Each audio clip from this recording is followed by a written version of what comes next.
King is not coming today, so you guys can just relax. Shouldn't we call corporate and let him know the conditions here are untenable? No, Brad, we should wait until I talk to Kareem Al-Ahmad at 3 o'clock. Do you know why we're not in that building? Well, maybe all the vendors are in here. And maybe we're just the first. Kind of weird being Rylance and being out here. It's a brand new city. It's uncharted territory, and we are the trailblazers. Where are we supposed to eat? Guys, come on! We are in the kingdom of Saudi Arabia, with the deserts and the camels and the sheiks and the tents. And that is a clip from A Hologram for a King. It stars Tom Hanks. Tom, hello. How are you, sir? I'm good. I love that. I thought you were going to go on with a few other people there. No? You know. You're on the poster. Alexander Black, Sarita Choudhury. No, I guess it's just me. Jesus, solo shot. Yeah. Are they on the poster? No, they are not on the poster. No. So therefore, they don't exist, do they? That's exactly. Right. We can refer to them in the broader context of the film. You know, there's a phase of Hollywood that you go through in which people say, look, I want you to do the part, but I cannot pay you any money. But I will give you something that is just as valuable, if not more valuable. I will give you billing, which means you get your name. You don't make a dime off it. That means if you're going past drive-in movie theaters in Alabama, you get to see your name up above the title of something. Tom Wilkinson said on the show a couple of years back about how important it is to ask for the and. So there was a movie he'd been in, and there was a whole host of stars, and then it said, and Tom Wilkinson, and that, I think it's the same kind of thing. We can't pay you a whole lot of cash, but we'll give you an and. And they fight against that. They don't want, I don't know, do you have to pay money for those three, A-N-D, the extra three little words? And sometimes it's with as well. I think that's a compromise that they will do with it. The one that people try to fight, and I remember seeing a movie with this, is introducing. That's a big deal. You know what? In the movie Zulu, you know who was at the end and introducing? Really? Michael Caine. Wow. Yeah, how about that? And introducing Michael Caine. We had a game, actually, Mark Strong suggested that we play it, which was there's and there's with. He said there are some movies that should have a but. Or a however. Or just also. Anyway, none of which is relevant to A Hologram. No, I think it's right. Part and parcel of the way things are going. Is that right? Yeah, okay. Yeah. And you play Alan Clay. Tell us about this guy, because he's an intriguing man, kind of like at a crossroads in his life. Well, I think there was one way you could look at it and say, and he's at a midlife crisis. He's actually too old to have a midlife crisis. This is like the late life crisis. Mm-hmm. You know, he's definitely on the back nine. He is not. You know, he's dealing with the global economic meltdown, but he's not a victim. He was actually a participant. Because years ago, what was the greatest bicycle you could have as a young man in England? In this country, a rally. Okay. In the United States, we had a Schwinn. The Schwinn bikes were like a rally. I never had a Schwinn bicycle in my life. I got the knockoff Wildcats. I got the Renegades. I had the Montgomery Wards version. Well, it was definitely a status symbol around the apartment complex that I lived in. There might be 3 kids that would have Schwinns, and you looked upon them as being either rich or lucky, but definitely a status above you. Alan Clay used to run the Schwinn Bicycle Company. And as an executive, he thought it was a good idea to do things like cut the cost of parts, maybe move the factory to China where they could build bicycles a little bit better and you raise your profit margin. So he is, in fact, one of the signatories of the great loss of manufacturing jobs in the United States, because as exampled by the company that he ran.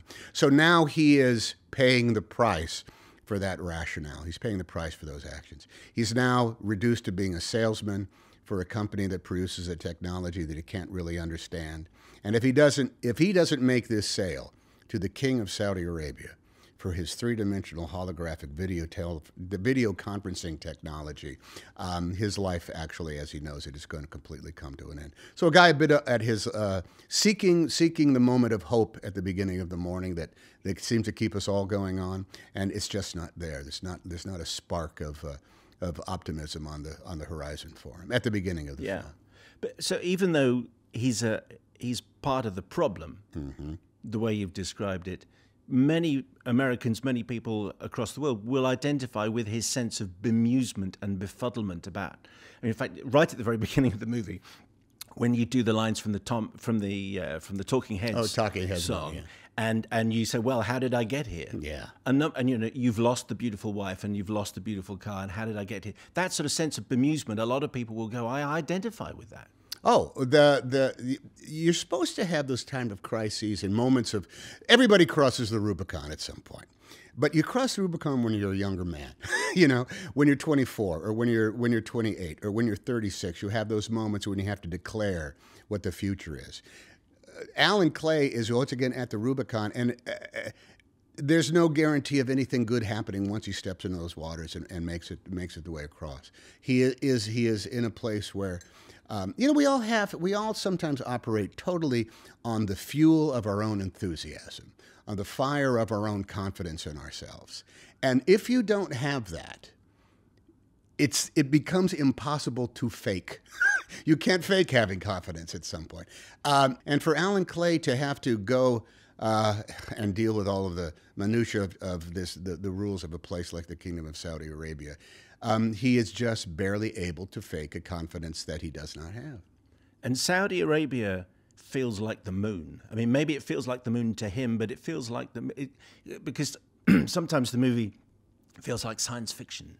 Well, it's an odd place.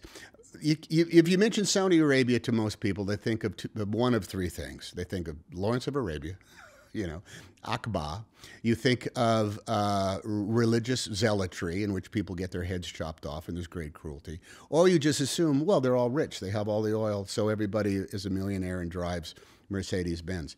It's actually a much more complex place than that. There's just as much confusion and lack of purpose. In fact, we have a line in the film. It says, "So you don't really have unions here in Saudi Arabia, do you?" So no, we have Filipinos, which means other people have come in and do all the menial work for us. So yes, the moon, better yet, Mars, or one of the moons of Saturn. It makes no sense to Alan Clay whatsoever, and it almost never does. And he ends up, I think, in some ways, living the way no small amount of Saudis do, which is completely in his own world.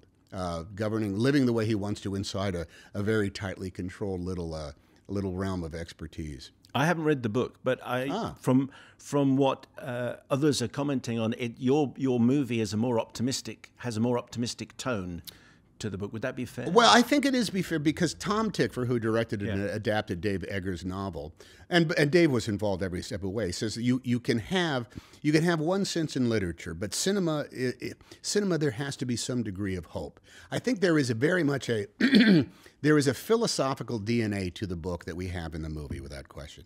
And the place that Alan is left in is still, we have no idea what's going on in the future. He's still in a place of stasis. But the difference between the book and the movie is you have a feeling that he's going to be able to work himself out of this. He actually has an ally now. He belongs to something that's bigger than himself, which is different from Dave. Dave's not a pessimistic guy, but let's just say that Dave is a type of guy who is going to be satisfied if Alan Clay is at the same exact place at the beginning as he is at the end, meaning like this degree of what the hell is going to happen tomorrow. At the end of our movie, he is actually going to say, he actually says to some degree, says, "I think it's going to be okay," and that small little difference is different from the book without a doubt. But I think it's philosophically still the same thing that Dave is saying. And is it a coincidence that you're working and have worked on another Dave Eggers novel for The Circle? Which that came out. You know, Dave doesn't need his novels to be turned into movies. Between the work that he does and all of his writing, and also with McSweeney's, which is a whole other publishing arm that he does. When we met him, Tom and I was still operating on the Dave Eggers that wrote this amazing. His memoir called Heartbreaking Work of Staggering Genius that I happen to know in Hollywood everybody was trying to get. I spoke to guys and said, "No, I cracked that book. I've got the adaptation in my head. I know how to turn that into a movie." And when we met, I said, "Dave, you're the smartest guy in the world. You've never let anybody make movies out of your books. The Heartbreaking Work of Staggering Genius can only exist as a memoir. Don't let anybody touch that." On that note, however, let me just say, Tom Tykwer and I agree that that Hologram for the King always is a movie. Now, The Circle that we're doing next with Emily Watson, I mean, again, he writes stuff that you can't predict where they're going, and they take the grain of the way the world actually operates today and sort of like puts it into a mix master or a wearing blender and turns it on high, and the thing that comes out is always surprising. The last time you came on the show was with Steven Spielberg talking about Bridge of Spies, which kind of worked out quite well for you. It did good, and also Mr. Mark Rylance seemed to do just fine and dandy, didn't he? He did see, yeah, he did. I remember making the movie and looking at Mark, and the second time he looked at me and said, "Well, would it help?" I said, "There goes the movie. I don't have this movie anymore. This movie just became Mark Rylance's movie. Dad, dang it!" And people do quote that exchange as actually quite a profound moment. You know, you don't look worried. Would it help? Would it help? Yeah, it actually is. Yeah. And when you did that interview, you had white hair. Oh, because yeah. You were. I think you'd been Sully. You were about to be Sully. You were in the process of being Sully. Where is that in the? We finished that. We shot that with Clint Eastwood. We finished that last November. Actually, I saw a cut of it. Just not Clint's an interesting guy. You call him up on the phone. I called him on the phone. I said, "Hey, boss, how you doing?" "Yeah, pretty good." I said, "How's the movie going?" "It came out well. And I said, "Anything I can do to help?" I mean, he said, "Actually, you know, I'd like to show it to you in a week or two." I said, "Whatever you want." But and then I saw it, and I called him up. "Hey, that turned out pretty good." Yeah.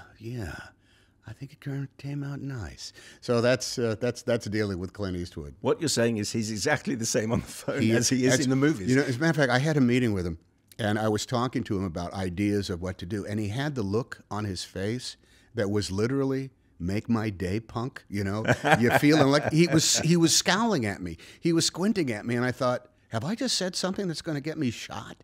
And it turns out that's just the way he ponders things, with that, "You feel lucky, punk." Did you make his day?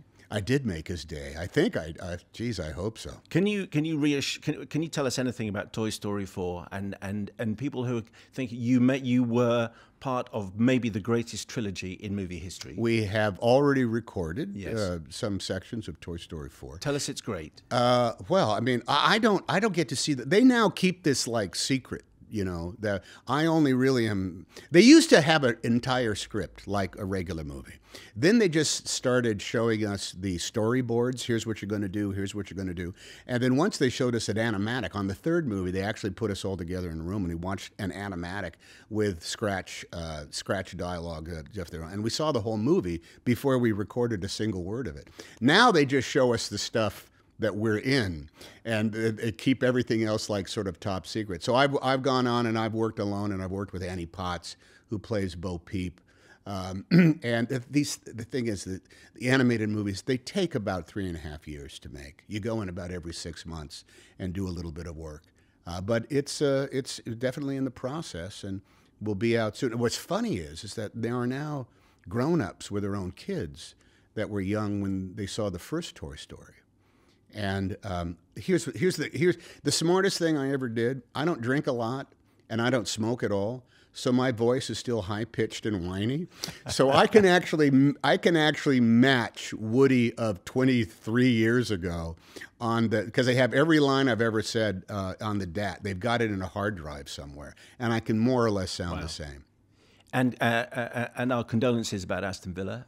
It must have been a tough few weeks for you. You're a cruel man. You're a cruel, cruel man.